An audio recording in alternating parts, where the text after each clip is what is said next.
نظام کسی کا بھی ہو، قانون کسی کا بھی ہو، دستور کسی کا بھی ہو، تعلیم کسی کی بھی ہو، لیکن مسلمان اپنے پیسے سے، اپنی حلال کمائی سے مزدوری کر کے، محنت کرنے والا محنت کر کے، جفا کشی کرنے والا جفا کشی کر کے، ہل چلانے والا ہل چلا کر، جس طریقے سے بھی کوئی اپنے گھر کے اندر 10 روپے لے کر آ رہا ہے، وہ 1 روپیہ بچا کر اپنے قرآن کی درسگاہ کے حوالے کرے گا تاکہ ہمارے بچے قرآن کے قاری بنے، قرآن کے عالم بنے، قرآن کے سمجھنے والے بنے، قرآن کے مفسر بنے، نبی کے حدیث کے محدث بنے، قرآن و حدیث کے فقیہ بنے۔ اور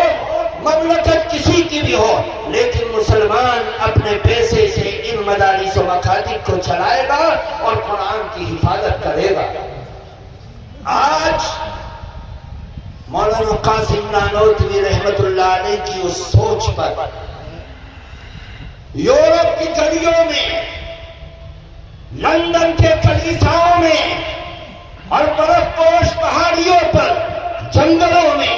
چوکوں پر، چوراہوں پر، جزیروں میں،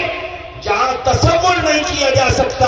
کہ یہاں پر اسلام کا جھنڈا لہرانے والا کوئی ایک زندہ ہوگا، لیکن قرآن وہاں زندہ ہے، قرآن کی تعلیم وہاں زندہ ہے، اسلام وہاں زندہ ہے، اسلام کا پڑھانے والا زندہ ہے، اسلام کے مسائل کو بتلانے والا زندہ ہے، اسلام کی تبلیغ کرنے والا زندہ ہے، اسلام کی تعلیم دینے والا زندہ ہے۔ میرے دوستو، وہ فلسفہ ہمارے ان اکابرین کا تھا جس کا نمونہ آج ان قدیم دینی اداروں میں دکھائی دیتا ہے۔ ایک پیسہ سرکار سے نہیں آتا، مزدوری کرنے والے مزدوری کر کے دیتے ہیں اور ان اداروں کو بناتے ہیں، ان کی حفاظت کرتے ہیں، ان کو سنبھالتے ہیں، ان کی پرورش کرتے ہیں، ان کو چمکاتے ہیں اور ان میں اپنے بچوں کو بھیج کر آبادی کا کام کرتے ہیں اور اپنے علم کو، فیض کو حاصل کر کے اپنے گھروں کے اندر دین اور علم کو زندہ رکھتے ہیں۔ میرے دوستو، اللہ تعالیٰ کا شکر ہے کہ اللہ تعالیٰ نے موقع دیا۔ جن علاقوں میں مدارس و مکاتب نہیں ہیں، ان علاقوں میں جا کر دیکھو،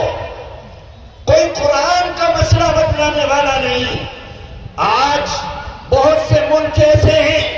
جن ملکوں کے اندر مدرسے کو بنانا جرم ہے، چلانا جرم ہے۔ کمیونزم نے روس میں آ کر امام بخاری کے مدرسے کو کالج بنا دیا، امام ابو داؤد کی درسگاہ کو اسکول بنا دیا اور ان مساجد کو مسمار کر کے استوا بنا دیے گئے اور ان مساجد کو میوزیم بنا دیا گیا۔ نماز پڑھنا جرم تھا، مسواک کرنا جرم تھا، قرآن پڑھانا جرم تھا، قرآن سیکھنا جرم تھا، حدیث کو بیان کرنا جرم تھا، سر پر ٹوپی رکھنا جرم تھا، مسجدوں میں اذانیں دینا جرم تھا۔ لیکن اللہ تعالیٰ نے ان 90 سال کے کمیونزم کے دور میں ان کے جنازے کو نکال دیا جو خدا کا جنازہ نکال رہے تھے، جو دعویٰ کرتے تھے کہ ہم نے اسلام کا جنازہ نکال دیا۔ آج